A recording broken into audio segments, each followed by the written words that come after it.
Chapter 17 Intervention. Walking through the Everfree Forest was a vastly different experience at night than it was during the day.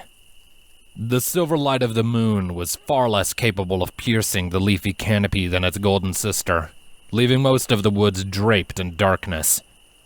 What little light did manage to pierce through did not do much to improve visibility, only enough to paint a few different shadows alongside the trees and dirt. The sounds of the forest were also entirely different, now almost entirely dominated by the chirping of crickets and other nocturnal sounds, as well as the almost ever-present sound of timberwolves on the prowl for something to sink their fangs into. Of course, one of these potential targets was not Twilight. She had wisely decided to keep the broken ward she had stumbled upon, kept just behind her ear, like Fluttershy had carried hers around. Grateful that its stench couldn't quite reach her nostrils from that position, she was even more thankful for the protection it granted her from these impending beasts. Some attempted to break through the unseen barricade that emanated from the small item, while others decided to move on after realizing that their efforts were in vain. It was a refreshing change of pace, especially after being chased down by these same beasts many weeks ago. The lack of having to focus on them allowed Twilight to aim her efforts solely on trying to find Fluttershy in this expansive stretch of trees. If nothing else, only to find out how the Pegasus had gotten her hooves on such potent magic like this. It might not have had anything to do with Twilight's current situation regarding Mr. Knox and his apparent use of memory magic, but even still it was an important matter. Something like this would surely benefit the town as a whole, yet Fluttershy seemed determined to keep this secret to herself, if the Pegasus's earlier reactions were anything to go off of. Besides, Twilight had already stuck her nose this far into a mystery that didn't concern her. Why should she stop at just one? She suddenly stopped walking. Why was she doing this in the first place, she wondered. Because she offered to help Applejack out in exchange for information that she, in all honesty, did not need? Why should she care about whatever it was that this Sorosian was doing in this town? Twilight didn't even know who he was until very recently, and very soon she would be setting her sights far away from Ponyville and onto the road ahead of her. Out of sight, out of mind. Whatever was going on in this small country village, it wouldn't be Twilight's problem anymore. After all, what would any of this matter in 100 years anyway? Or 200? Or 3? No, Twilight, we've been over this. She scolded herself harshly. She shook the nihilistic thoughts out of her head as she pushed herself forward. It isn't healthy to think like that. People matter. The things they do matter. The actions we take can have lasting consequences that far outlive a lifetime. Gone in the blink of an eye. The words from the nightmare rung in her ear, and the young alicorn shook at their implication. Again, she violently thrashed her head about to jettison the thoughts from her mind. She didn't want to think about it. Not now, not ever. She just wanted to live her life, just her and Spike. The world was theirs to see, and they were going to see it all. Never stopping, never staying, never looking back. Though this current train of thought was brought to a swift halt, as Twilight walked directly into something solid, her horn loudly clunking against the crystalline structure, which caused Twilight a great deal of disorienting discomfort. She jolted backward from the shock, flailing wildly for a moment as she regained her composure. Once the ringing in her ears stopped, and her eyes decided to focus, Twilight saw the immense crystalline root standing before her, one of countless belonging to the Tree of Harmony. The very gateway that had flung her into this region of the world, and this mess in the first place. Seeing the root again jogged Twilight's memory, her attention shifting towards her saddlebags. She quickly retrieved the travel charm she had been given, her gaze falling on the jewel in the center. While no longer pitch black, there was only the faintest of glows to the magical stone. It was recharging, that was for certain, but it was far from being usable. That's not right. She muttered to nobody. It shouldn't be taking this long to recharge. Unless something's stopping it.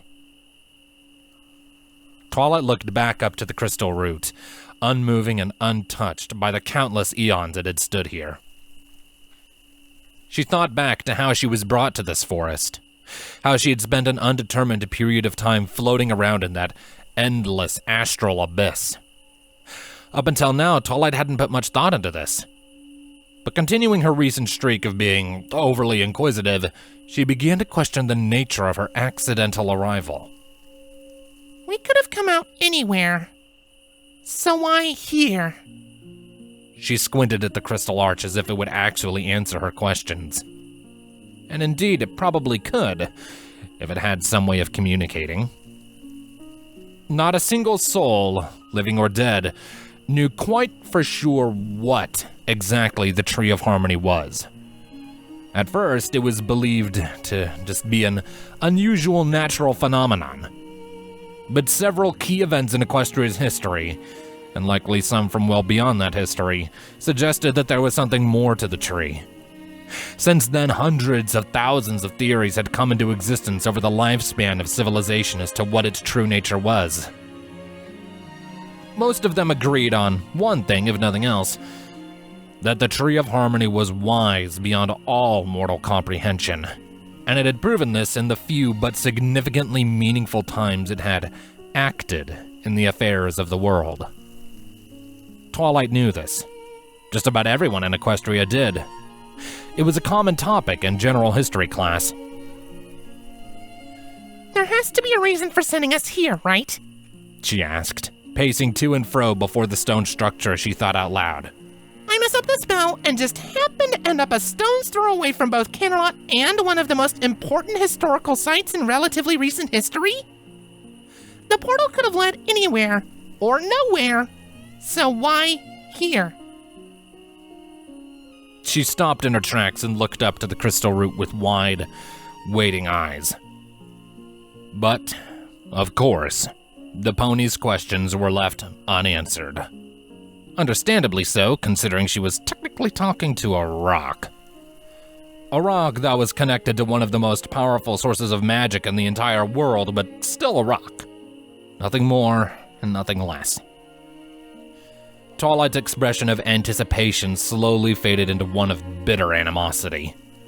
Partially towards the unusual tree root for not answering her, but also herself for expecting answers from it in the first place. A loud sigh signaled the end of her fruitless waiting. I'm wasting my time. Shaking her head, Twilight turned to walk back towards Ponyville. She didn't even care about answers anymore, and she didn't care about whatever it was that may have been going on. What was I even thinking, coming out here like this? She growled in frustration to herself. I'm just going to go home, get a good night's sleep, and we'll leave in the morning. I'm not getting any further into whatever this mess is. End of story. But then, as the alicorn made up her mind with an angry snort, the wind picked up. A strong, short burst of air suddenly pushed at Twilight, enough to send her mane into a frenzy and to ruffle her cloak. Caught off guard, she yelped as her magical hold on the travel medallion was lost, sending it falling to the ground. The round relic rolled with the wind for a moment before falling to the dirt, slowly renewing centerpiece facing upward. And just as quickly as the sharp gust had started, so too did it end without any warning. Twilight just stood there for a minute, unsure of what to make of the bizarre phenomena that had just occurred around her. At first, she just wrote it off as just that and nothing more, but then, as she went to retrieve her amulet, her overly analytical brain noticed a very odd and specific detail. That gust of cool air had just pointed her towards Warden's Keep. She was beside herself as she gazed over in the fortress's direction, finding herself at an actual loss for words for the first time in a very long time. There was a sense of doubt that filled the air for a long while, the alicorn wondering if that gust of wind had been just that or something more.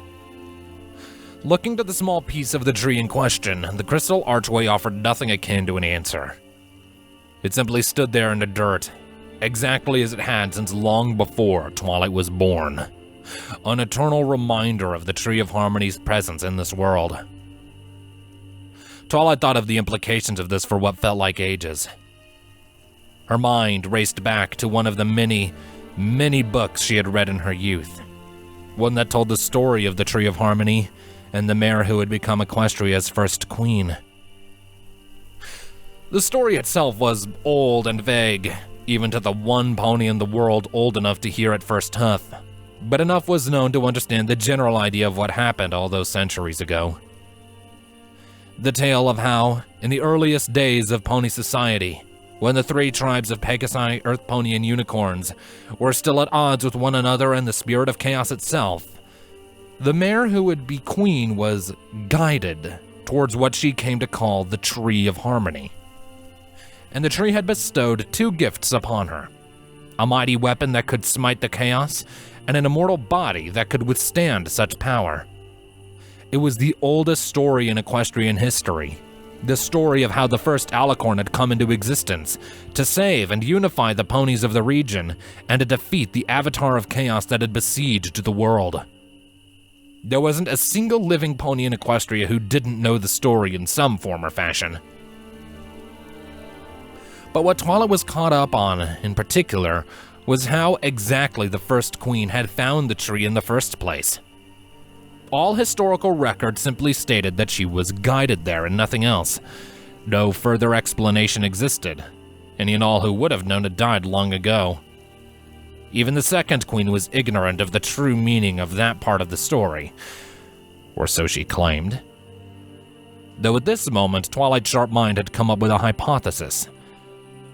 A hypothesis that greatly resembled the bizarre scenario she had just experienced. Maybe there was a reason as to why she'd been brought here after all. Twilight continued onward through the everfree forest with that thought without even realizing it, each step bringing her closer and closer towards Warden's Keep. Spurred on by her own curiosity and another gentle gale in the same direction, the literal wind in her sails, Twilight was now resolved to go through with this. Even if she didn't know what she was going to do with whatever answers she was to find, she at least wanted to know. If nothing else, she could pass on her findings to someone else so they could take action. But right now wasn't the time for worrying about that. Right now was the time for finding answers. As soon enough, the trees began to dwindle in number as a sudden drop-off came into view. Stopping at the cliff's edge just as her guiding breeze did, Twilight looked to the forsaken fortress at the bottom of the canyon with inquisitive eyes. In the light of the moon, the broken barricades and shattered stone walls were just as distinctive as they were in daylight. They were all that remained from countless years that this battleground had been forgotten and left hung open to rot. Though all of that was beneath Twilight's notice at the moment, her gaze solely locked on the massive tree that had taken root in the center of the structure. The impossibly large plant had grown straight through the central mass of the keep, rendering it rather ineffective as a stronghold in any sense of the word. Twilight had briefly given it some thought the last time she was here, but there had been more prevalent topics on her mind at the time. But now she was free to question the absurdity of this unusual floral phenomenon, and the strange green light emanating from somewhere within the massive expanse of leaves. Twilight double-took as she noticed the slowly flickering luminance. She almost mistook it for a trick of the moon's light for a moment, but she corrected her mistake when she remembered that the moon wasn't green. She looked back to the treetop and the green glow emanating from within. It was just barely noticeable among the leaves glistening in the moonlight. It seemed to be pulsing, stopping and starting again every few seconds, like a slow heartbeat. There was something in there. Twilight was certain of that. What she was also certain of was that, unless she was mistaken, this light was the same green hue that emanated from the eyes of the Timberwolves. Okay. More unusual magic, Twilight idly commented, tilting her head at the unusual green glow.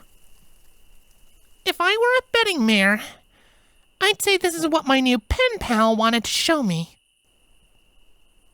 There was a moment where Twilight simply stared at the ominous glow with hesitation. A moment to steel her nerves in preparation for whatever it was she was about to come across. She'd already come this far and had already decided against turning back, so with one last deep breath, she was ready to go. A flicker of magic was enough to pull her cloak out of the way, allowing her to stretch out her wings with a few quick flaps to get the blood flowing.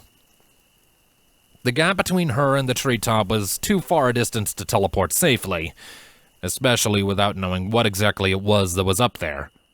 So flying was, unfortunately, her best bet. Even if she hadn't flown in quite a few years. All right, Twilight, it's just a short trip up to the tree, the alicorn reassured herself, looking over the edge down to the ground below. Not that big of a deal, just gotta remember those lessons, yeah. Twilight peered down over the cliff to the grassy landscape below, memories of her first few flying lessons coming back to her. Of course, this was a significantly shorter fall than the cliffs near Canterlot, so it was probably going to be okay. Plus, there wasn't an overzealous Pegasus to throw her off the ledge before she was ready, nor was there Spike to throw himself off the ledge after her. Bonus. She took several long steps backward before she ran right off the edge of the cliffside. The first few flaps of her wings were hectic and uneven, only serving to slow her descent into the pit below. It didn't take her long, however, to even out her movements and ascend. It wasn't easy, especially when she had to navigate through the many leaves and branches that surrounded whatever it was she was flying after, but eventually she did reach the tree's top. A massive dome of greenery surrounded the spacious crown of the tree, a natural plateau large enough to build an entire house upon, and then some. The only source of light within this space was the mysterious green glow, and the light of the full moon beaming down through a large gap in the canopy, something she wished she had noticed before flying headlong into the cluster of leaves. Twilight quickly readjusted her cloak as she landed, but didn't hear the sound of hooves clacking against the wooden surface. Instead, what met her ears was the dry crunch that comes when someone steps on an old and dead plant, as well as a slight sinking sensation, like the floor wasn't strong enough to support her weight, strange as that might have sounded. Looking down, the entirety of the floor was covered in what were unquestionably dead flowers. Hundreds of thousands of them. A thick layer of dead foliage left atop this massive tree for some unknown purpose. Their colors had all been torn away by the passage of time, now just a dark cluster of tangled dead things. They couldn't have grown up here. There was no soil. It was obvious that they'd been placed. But by who? And why? These were questions that Twilight couldn't answer, but they were ones that became more prominent as she turned to face the slow green blinking. Her eyes were first drawn to the only other living thing up here, or formerly living, given its current state. She slowly walked over, desecrating this bed of flowers ever further, to one bunch of flowers that looked to be brand new. A small bouquet of rosemary had been placed here, fairly recently, from what she could tell, evident by how fresh their scent and colors were. She wasn't the first one to come up here this evening, it seemed. Twilight took the opportunity to partake in the aroma, mostly to help cleanse her mind of the stench she had experienced earlier, before placing the flowers back down. Though that didn't answer the question of why that permeated Twilight's mind. Looking around at the thick layer of dead flora around her, it was clear that whoever had left this bouquet here had been helping keep up some long-standing tradition for a very long time. Perhaps as a way of paying respect to those who had fallen here? That was the only conclusion she could come to. But this routine service of remembrance wasn't the reason why Twilight had come up here. No, she had come up here to find the source of that green light. After having moved the newest addition to this hoard of rosemary, the mysterious light was shown to still be shining from underneath the layer of additional flora. And so, Twilight began to dig, lightly pulling away small layers of the decayed plants with her hooves, careful as to not disturb whatever it was that was beneath. Finally, though, the secret was revealed after penetrating at least a foot of decayed flowers.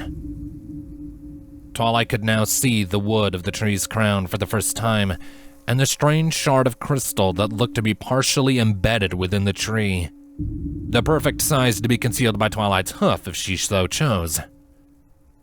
It continued to pulse and glow as it had been doing before, its light brighter now that it was no longer buried by the thick layer of decaying rosemary. Not enough to be blinding, but it wasn't exactly comfortable to look at. What in the world is this? Twilight pondered out loud. She was absolutely stumped as she observed the small object lodged in the bark. There was a short-lived moment where she wanted to forcefully remove it from the wood with her magic, but she was smart enough to write this off as a bad idea. She had no idea what this thing was, and it was clearly magical in nature. It would be best not to agitate it. Of course, that choice was soon revoked from the alicorn, as an unusual humming began to emanate from her saddlebags, in perfect sync with the returning radiance of the crystal. Looking back towards her pouch, a bright white light was seen beaming through the fabric. She quickly reached into the pack and removed the object that had seemingly begun to resonate with the tree's shard. She held the travel amulet in her magic, its new pale glow shining unopposed even through the magenta aura her horn had wrapped it in. The humming was louder now, almost unbearably so, and Twilight was forced to close her eyes from the two different sources of now brighter light. Though now, unlike before, the light did not cease. Even through the lids of her eyes, Twilight could tell that the two were getting brighter and more intense. And as the two magical stones reacted to one another, Twilight could feel her own thoughts growing heavy. Whatever the arcane phenomenon she had just triggered was, it was having a very strong effect on her ability to retain consciousness. Alarmed, she murmured and stumbled about in defiance, fighting against her own fleeting awareness as she tried to escape whatever force she had inadvertently unleashed. She blindly stumbled about, fighting as hard as she could to stay cognizant, just focused enough to at least put the amulet back into her bag. That, if nothing else, diminished the intense light by a small amount, enough for Twilight to finally open her eyes. Just in time to watch she inadvertently stumbled over the edge and began the long but fast trip to the ground below. Though by this point, her own sudden onset of exhaustion had taken the better of her. She felt tired, unnaturally so, and found herself passing out as she continued to plummet to the shattered fortress far beneath her. The last thing the young alicorn saw before blacking out was the mare in the moon, silently watching all of this transpire from her place amongst the stars.